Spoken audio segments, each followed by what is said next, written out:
5, 4, 3, 2, 1, 0.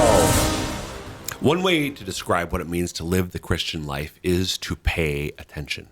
To pay attention to the Lord and what He is telling us in our prayer, what He is prompting us and asking us to do as He guides our life as our loving Father. To pay attention to those around us, how we can love them more and love them better. And paying attention to ourselves, the gifts that God has given to us and the ways that we are or aren't using them to give Him glory and love those around us and ourselves. But in our culture today, it's increasingly difficult to pay attention. In our culture today, more and more, we are addicted to a frenetic pace where we are constantly just skimming the surface of reality or virtual reality rather than diving into the depths and living life to the full. So what's going on with that? Why has that happened? How is it happening? And what can we do about it? That's what we're going to be talking about today on Ignition. Welcome to the show. I'm your host, Dr. Chris Bergwald, and we want to set your faith ablaze so that you might live the adventure that comes from a relationship with Jesus Christ. If you got questions about today's episode, or if you have ideas for future episodes, please contact us. The easiest way to do so is by email, and the address is ignition@sfcatholic.org. Again, ignition@sfcatholic.org. Again, my name is Chris Bergwald. If you've never listened to the show before, I'm the Director of Discipleship Formation with the Diocese of Sioux Falls. Been in that role since 2002. Been a much more important role since 1999. That is husband to Jermaine. I'm married. Jermaine and I have 5 kids. She's from Central Ohio. I'm from Central Minnesota, but we are now South Dakotans. South Dakotans. And that voice, if you're listening to the show, that voice belongs to Renae Kranz. Hey, Renae. Hello, Chris. Who and what are you, Renae Kranz? Who and what am I? I am a woman of God. Nice. Daughter of God. How about that? I am Renae Kranz, Director of Communications for the Diocese of Sioux Falls, and I've been here about almost 5 years now. Married, South Dakota native, northern South Dakota native. How about that? Meh. But I've lived in the north. I grew up in the Northeast, lived out west for a while, and now down in the south. So Castlewood's part of the Northeast? Oh, yeah. Watertown, Castlewood? Yeah. I suppose you're only, 40 minutes from the border? Half an hour? Yeah. From the border? No, more than a half hour, but probably about 40 minutes, I suppose. Yeah. I suppose. Okay. I'm like, that's kind of like... Yeah, if you're gonna East say Central. South East Dakota Central, is South Dakota. or if you're gonna say Sioux Falls is southeast, we're a whole hour. That's fair. From Sioux City. That's fair. Which is in Iowa, just in case you don't know your geography, because sometimes that's been confused. But you can get to Iowa faster. Right, by just going east. Yeah, about 15 minutes. Yeah. Anyway, Yeah. if you really need to get Southeast. to Iowa. If you really need to get there. I don't know who would really need to get there, except for Robin. Except for Robin, my other regular co-host. So, Renae, last week you and I had, I hope listeners and viewers enjoyed it as much as we did. Well, at least as I did. They're probably like, after 5 minutes, I'm out. No. We were passionate. We were invigorated. Yes. Talking about the bane of our existence, that is, I don't want to say cell phones, but just the ability in devices to live, as I said in the opening, this frenetic pace where we're constantly scrolling, doom scrolling, as Elise said during before recording, doom scrolling and checking social media and watching 5-second videos and scrolling to the next one. And again, I'm not going to rehash last week. I do want to recap, but not rehash last week's episode. Yes. The point of what we talked about last week, so go back and listen, but technology today, if we're not using it attentively and intentionally, can really shorten our attention spans and cause us to live in a superficial way. Yeah. Where we're not being attentive to the things and the people around us, and that is what really gives us life. Yeah. I'm sure a lot of people are thinking, well, so what if my attention span is shorter? Well, when we talk about a little bit, but what's your recap of? So what of why? What we talked about last time along those lines. Yeah, I mean, for me, it was really outing myself that I'm not doing very good on my Lenten giving up thing, which is the phone. Your Lenten giving up thing. It's yes, good this theology is Renae talk. Ease. I mean, come on. This is how Renae talks. It's Right. a good thing I don't write like I talk. Usually. I mean, really, it's kind of a scary thing to me to think about, that we are really losing our ability to do real things, that we're spending so much time in our phones, so much time doing that when we could be engaging with the world and with the people around us. Exactly. Yeah. So it really does limit. So not saying they're intrinsically evil or inherently evil. They can be used, but they need to be used wisely. And I'd say in most cases that ain't happening. By hardly any of us. Yes. Not casting thrones, living stones. I'm not casting thrones either. I would like to see that. Though. Yeah. I'm not living in a glass house throwing stones by any means. Right. This is something that I shared last week that I also struggle with in a variety of ways. So, as I mentioned last week at the top of the show, and then never got to this was all prompted by an article that both you and I came across online, ironically enough, called "The State of the Culture 2024" by the jazz music aficionado, and I think jazz musician himself, actually, Ted Gioia. It's a Substack column called The Honest Broker, and the specific article or post is "The State of the Culture 2024." So I did want to make sure that we got in the article this week. So last week is sort of setting up the issue. And again, the connection with our faith is, I mentioned last week, a holistic approach to being a disciple of Jesus Christ. We're attentive to our prayer life, to our knowledge of what the church teaches and why she teaches it as God has revealed it to us. We're attentive to how we can share our relationship with God, our faith, with those around us. But we're also attentive to just growing as mature human beings, living integrated lives where we're engaging in a healthy way with reality. Yeah. And that's specifically human formation. This is a matter to me of human formation or human malformation, where we are unwittingly allowing certain forms of technology to malform us as human beings, and therefore as fruitful missionary disciples of Jesus Christ. Yeah. So that's kind of why it matters for there's a human dimension to us apart from faith, but why are we talking about this on Ignition? That's why. That's okay. So, Gioia, so you can find this online. I'd just like to start off with Renae, just asking, when you read the article, just any general observations. We, as I mentioned last week, we came across this article independently. Anything strike you in a general way before, time permitting, we get into some specific details about the article? I think in a general way, I started to see myself in it. Yeah.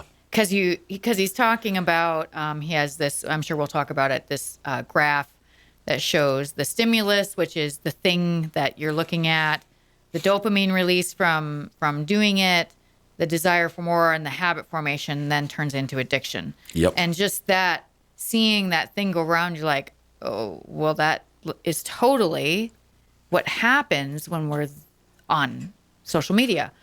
It can happen on other things too, by the way, like, smoking, alcohol, all kinds of things that you can become addicted to.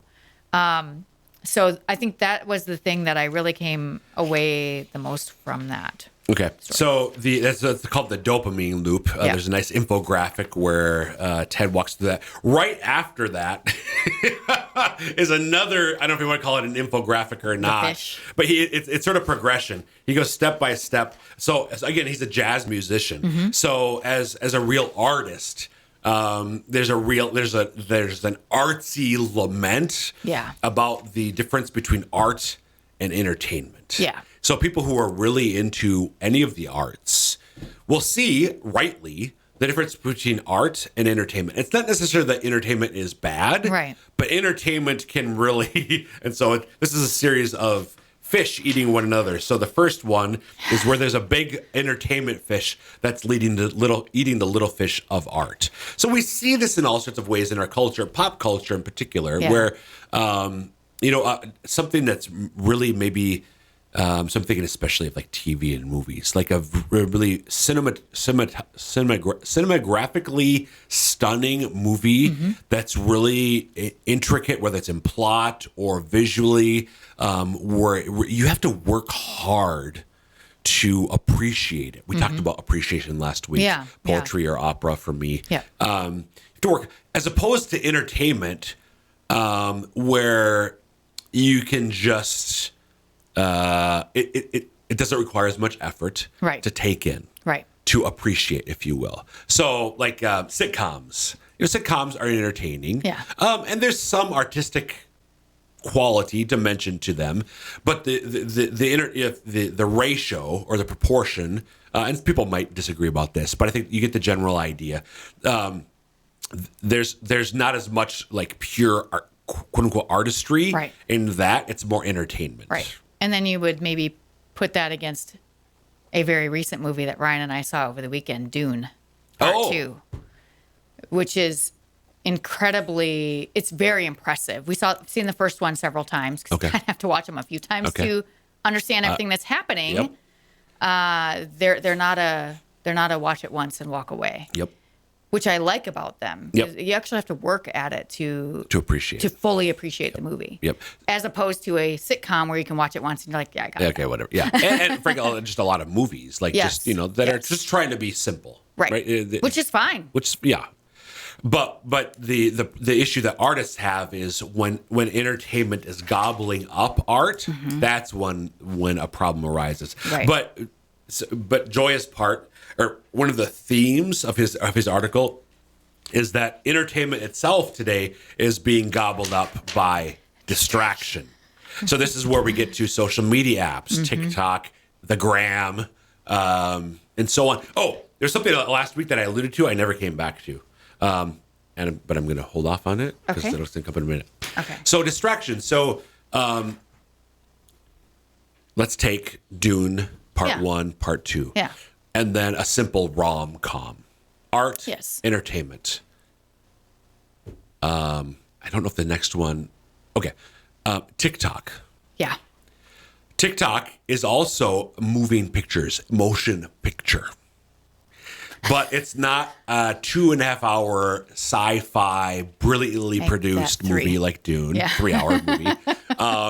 It's not a 90-minute rom-com. It's not a 30-minute sitcom.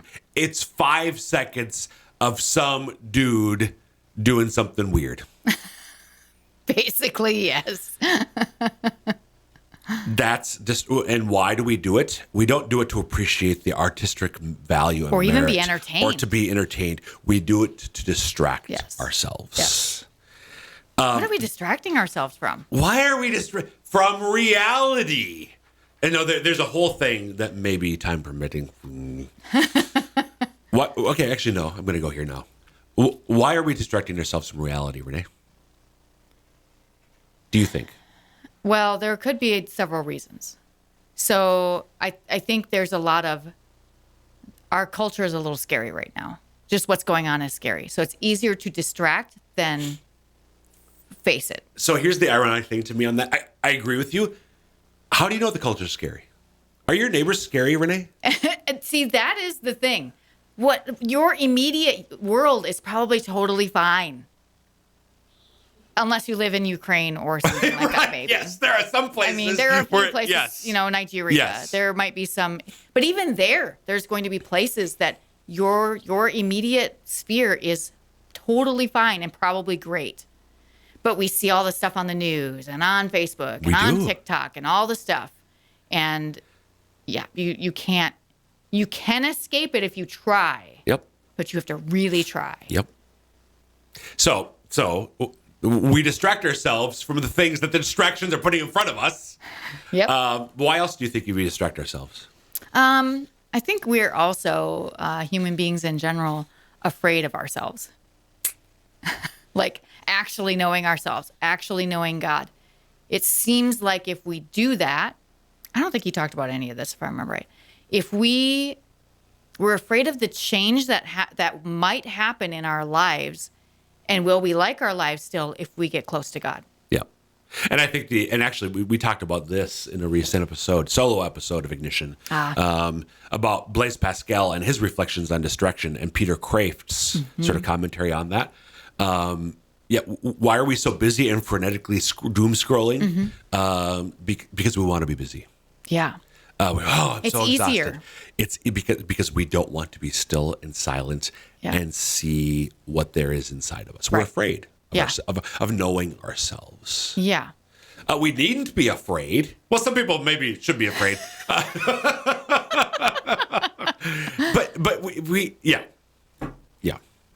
Yeah. I mean, I totally get it. I think so. I feel like sometimes coming on the show is like going to talk to a psychiatrist. It's kind of frightening.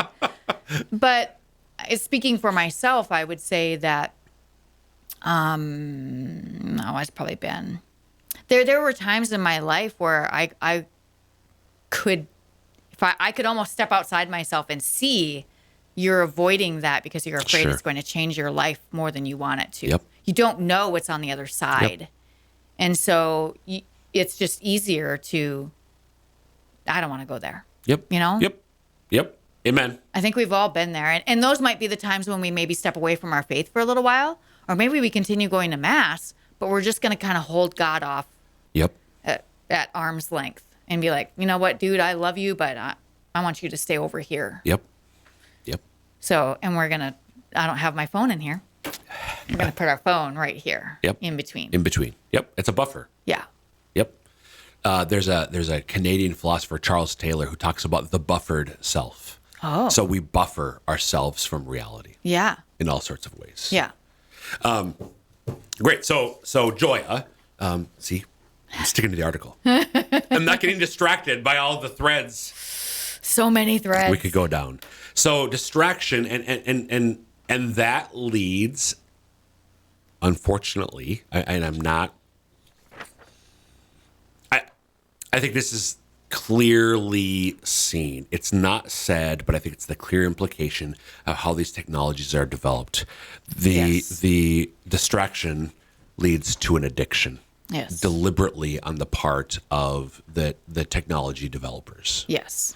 So it is in, let's stick with the social media channels or outlets, Facebook, TikTok, go down the list, Snapchat. It's in their financial interest, their responsibility to their shareholders to addict us to their apps. Mm-hmm. We're not their customers. Right. Their customers are the ads Yes. that are sold. The people who sell ads Yes. on, we are, this is the term that I alluded to in the last week's episode, we are their users. Mm-hmm.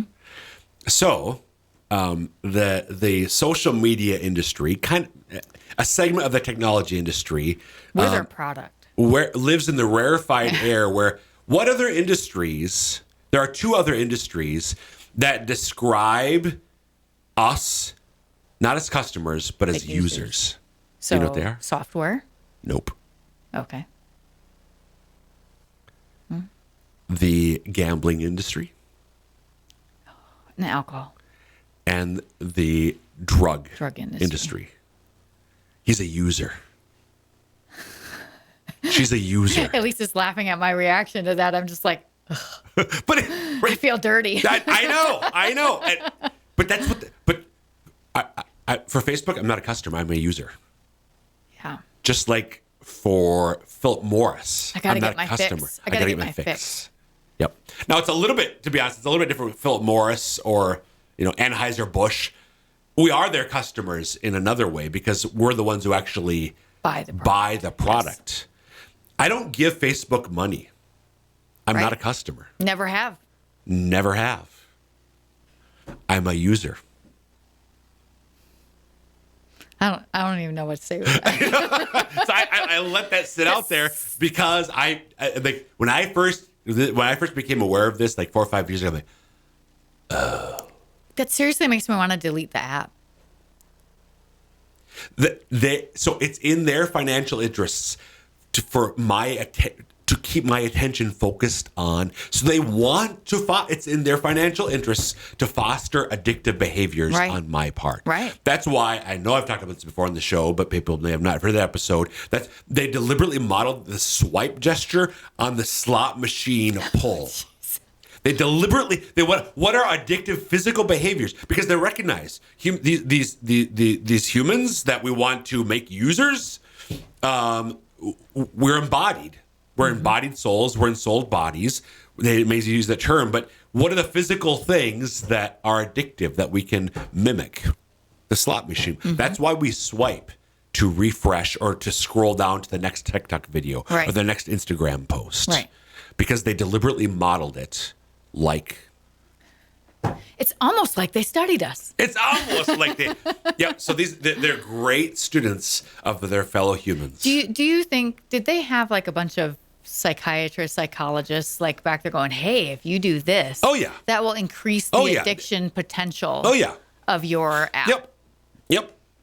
I mean, I am pretty sure millions of dollars were spent in total developing these apps, which have generated billions. I mean, the return on investment is staggering. Yeah. Because even businesses don't pay for Facebook, by the way. Oh, yeah. Business pages. Right. I mean, not but ads, yes, but... But again, Renae, okay. Slow your roll here, Kranz. I don't even know what I did. We talked about this last time a little bit, but I want to bring it up again. Like, so what? I don't care if I'm a user. I enjoy Facebook. I enjoy TikTok. What's the problem? The problem is you're not living in the real world, Bergwald. And again, I would go back to what we said earlier. Yeah. We're inhibiting. Yes, I'm not only not living in the real world. I'm inhibiting my ability to live in the real. And by living in the real world, we mean engage with the things and the people around us. Yeah. Because let me just say, so my dad recently had a nice conversion back to the church and so on. That stuff doesn't happen if he's just hanging out on Facebook. Yep. It doesn't happen unless he's talking to his kids, paying attention to the things around him. It doesn't happen when I'm with him on Facebook the whole time. Yep. Those things matter. Those things matter because we want to bring this back to our faith. You can't evangelize. That's the thing that Jesus told us to do, besides get to heaven. But you have to evangelize. You can't do that if your face is in your phone. All the time. And this is where I'm not being ironic here. We're recording a podcast, which people are probably listening to on their phone. So it's not that the device is evil. Right. There are good things there that are helpful. There are good things there. But I'm with so Archbishop Chaput a number of years ago said, basically, put down the phone, even with good Catholic content, and pick up a book. Yeah. Because reading fosters a kind of engagement that itself fosters engagement with people and other forms of reality. Yeah. Reading forces us to do things that listening to a podcast like Ignition doesn't. I'm much more passive when I'm watching or listening as opposed to when I'm reading. Yeah, for so sure. I'm not saying, so stop listening to Ignition, but I would say, I will give the trade-off. Yes. I'll give up listeners in Ignition if they're reading the Bible, the Catechism, Dr. Scott Hahn, Dr. Mary Healy, and on. Therese of Lisieux, Catherine of Siena. If they're going to give Ignition to take those things up, have at it, listeners. Yeah, because that's actually our job, is to get people to a point where they don't need us anymore. Exactly. Yep. You have such a vibrant faith going on that you're out with people, you're in your community, your faith community, doing the thing. I would humbly say, if you're going to listen to one Catholic podcast, make Catholic it Ignition. Yeah, I did that. See what I did there for you? All right, the last thing I want to put out is another infographic that he has, the rise of dopamine culture. And this is a columned one where it's got slow traditional culture. So it's a matrix here. Slow traditional culture, then fast modern culture, and then the dopamine culture. That's sort of the vertical, the columns. And then the rows, athletics, journalism, video, music, images, communication, relationships. So I'm going to go the communication down one. The communication one, I think, is the one almost everybody can relate to. So we'll start with that one. So in slow traditional culture, communication, handwritten letters. Right. Remember those? Do you know what those are? In fast modern culture, voice, email, or a memo. In the dopamine culture, short texts. You aren't even. Lols. Yeah, you don't even spell out the whole word. Nope. Let's skip around here. Slow traditional culture for video, film and TV. Fast modern culture, video. Dopamine culture, reels of short videos. Music, albums, tracks, TikToks. I'm not slow traditional culture. Well, it's not country. My favorite genre is movie scores, there an album totally makes sense. But when was the last time you bought an album? Besides that, apart from that, right? Correct. Because I don't see how does one. Okay, my favorite pop musician is Kelly Clarkson. Okay. But in one of Kelly Clarkson's albums, what's the thematic connect? Like Kelly would say, there's a thematic connection, but I don't see it. It's not obvious. It's not obvious. Yeah. But we go from tracks to TikToks. Yep. Journalism, newspapers, multimedia, clickbait. Yeah. Yep. Athletics, play a sport, watch a sport, gamble on a sport. That one's awesome. Relationships, courtship or marriage, sexual freedom, swipe on an app. That was a good one to save for last. That was a good one to save for last. So I do think, so again, this article is called The State of the Culture 2024 by Ted Gioia. That's Gioia. He's got a Substack column called The Honest Broker. And I think it just really illustrates, I think he's a faithful Catholic. He's raised Catholic at least, would identify as a Catholic. I think a practicing Catholic. And it just really does a good job of explaining sort of in a secular context from an artistic perspective, the reality of this dopamine culture. And we really didn't get into the dopamine cycle that really intrigued you so much, but I really encourage people to take some time. Read this thing. To read it beginning to end. You can even do what Bergwall did and print it out and then read it. Do you know how hard it was to print this out, by the way? I had to copy and paste. Yeah, because Substack doesn't let you just easily print it. No. And again, just as we come to the close of this episode, the point here is for us to expand, deepen our ability to be attentive to the things and the people around us, including the Lord himself. Yes. And we're not saying throw away your phones, throw away the internet or whatever, go off into a hermitage somewhere. Not saying that. Some people do go off the grid. Not saying we have to do that, but be intentional. Yeah, put it down. Put it down. And folks, that will wrap up this episode. Again, you can email us ignition@sfcatholic.org. And until next time, may God bless you.